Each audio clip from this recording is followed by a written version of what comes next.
Hey, I'm Sam, and today I'm looking back at the 1977 revenge film Rolling Thunder. There's a storm brewing in this man. They took his arm, they took his family, and his soul. His anger is building, and it's going to explode. Now, from Paul Schrader, the author of Taxi Driver, comes a new and shattering film about a man poised on the brink of violence. Rolling Thunder. I would guess that many others were turned on to Rolling Thunder in a similar way to myself, through Quentin Tarantino. He is without a doubt the film's biggest cheerleader. Most recently, he gave it raving praise in the Empire podcast episode he did with Edgar Wright, which I would highly recommend if you're a fan of both or either filmmaker, by the way. But this was nowhere near the first time that Tarantino has highlighted this film. He has a clear love for Rolling Thunder, going as far as to call it his favorite revenge film, which, from a filmmaker like Quentin Tarantino, means a whole lot. When Tarantino had his own distribution company under Miramax for a time, he even named it Rolling Thunder Pictures. There's also a super subtle reference to this film in Death Proof that I would guess most people completely missed, but I think I'll save that for when I make my every reference and homage in Death Proof video. If you happen to read the old plot description for this film before it was updated, then this is what you were told the film was about. Major Charles Rain comes back from the war and is given a number of gifts from his hometown because he is a war hero.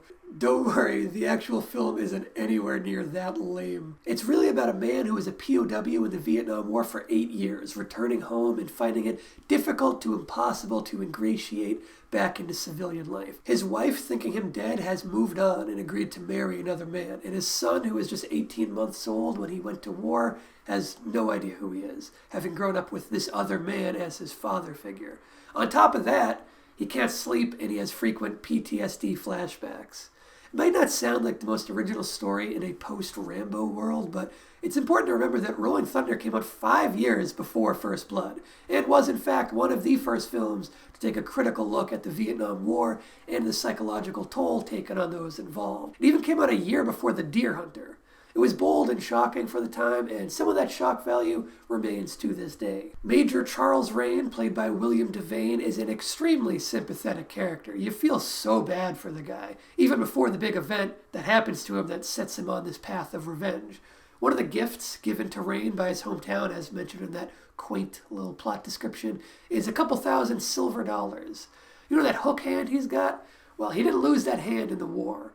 He lost it right in his own home, when a group of men break into his house and shove his hand into the garbage disposal. They're trying to torture him to get those silver dollars, which he could easily give up without consequence. It's not like he's strapped for money. But he's been through 8 years of torture. He's not about to roll over for these guys. It's not just because he's a tough son of a bitch. He has an extremely complex relationship with torture, as exemplified brilliantly in this scene. Pull it up in the air like you're going to take me clear on up to the ceiling. All right, like this? Now, higher, man, higher, till you hear the bones starting to crack. That's it. Higher! Come on, higher! I don't know how you took it.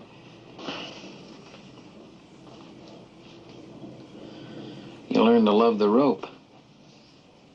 That's how you beat him. That's how you beat people who torture you. You learn to love them. And they don't know you're beating them. It's a fascinating characteristic, in a way I've never heard torture described on film before. All his holding out against this torture is for naught, as his wife and son return home and quickly hand over the silver dollars. The fact that all of his pain is for absolutely nothing, and that the worst is yet to come, is subversive in a hard-hitting way. His wife and son are killed, and he's shot and left for dead, setting the stage for violent revenge in the second half of the film. Now, if you go into Rolling Thunder expecting an all-out action film, you will likely be disappointed. Sure, there's a fight scene and there are a couple of shootouts, but I think it would be wrong to call this an action film, or at least a little bit misleading. The action sequences make up a tiny percentage of the total runtime. Rolling Thunder is similar to Taxi Driver, in that it has short, sharp bursts of violence, and it culminates in a big, tense, graphic shootout in the end.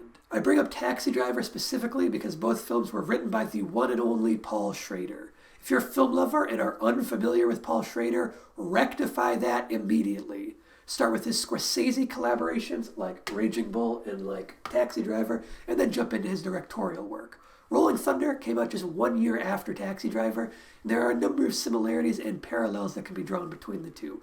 Both are creeping character studies bathed in violence with a strong message to say about the American psyche.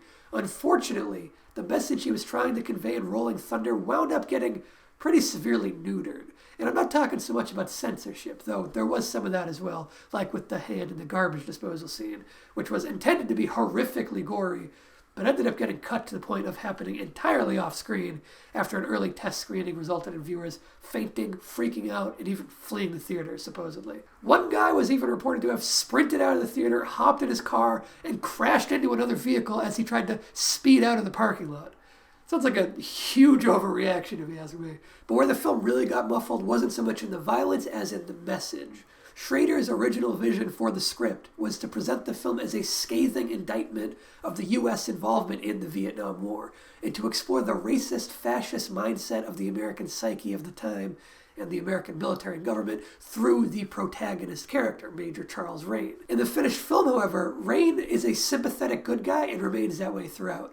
But in Schrader's original script, the character was far more of an anti-hero, even becoming a straight-up villain by the end of the film.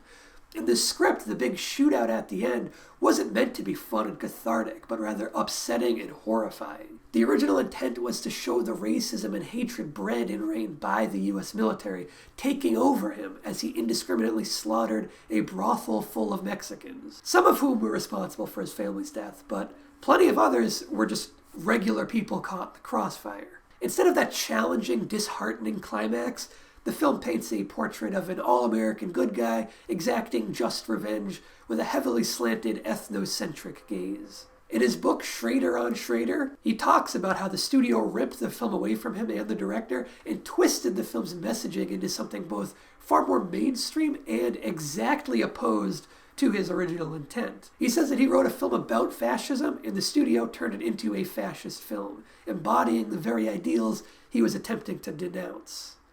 It's a shame that we'll never get to see the story told the way Schrader wanted, as I fully believe it would have been a much stronger piece of work. I'll trust Paul Schrader's vision over studio meddling any day. But the end product is still absolutely worth watching, despite all of the studio meddling. The film is essentially 90 minutes of build-up to 5 minutes of two stoic MFers blasting their way through a whorehouse with shotguns, and it absolutely delivers.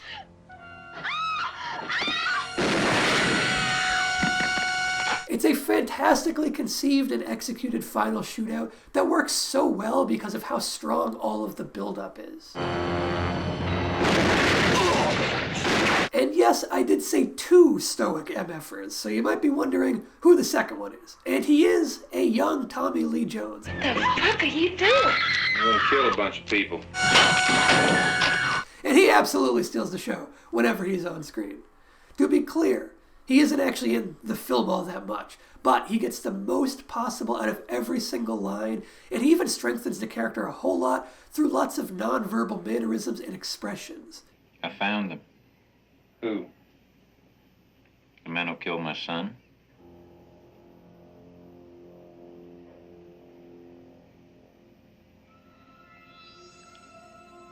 I'll just get my gear.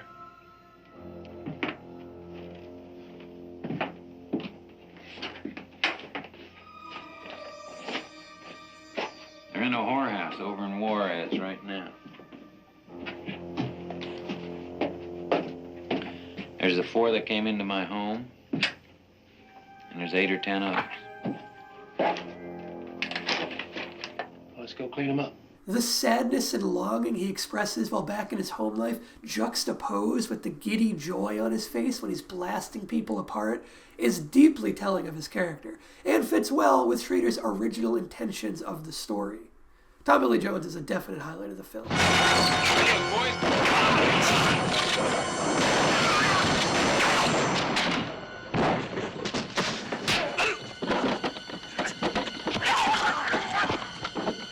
William Devane is great in the lead role as well, though. I've seen some criticize his performance as one note or flat, but I think that's doing him a disservice. It's an extremely subtle, reserved performance that is completely appropriate for the character's personality and life experiences. The female lead, who is also great in her own right, even refers to him as the quietest man she's ever known. He keeps so much inside, and the performance is all the better for it. While I do think Schrader's original intent would have made for a stronger all-around film, What we got with Rolling Thunder is still a great revenge film. Or as Carl Reiner would call it, a great comeuppance picture. Check out Rolling Thunder, or if you've already seen it, let me know what you thought in the comments. Subscribe to Brickwall Pictures for more of my stuff, and if you want to support what I do, you can pick yourself up a copy of my novel, The Fall of Polite, which is itself a revenge tale. It's about 3 people who each seek revenge for different reasons, exacted through different means, and are changed in different ways as they navigate the post-apocalypse. It's available in paperback or on Kindle, and the link is in the description. I'll see you in my next video. Bye.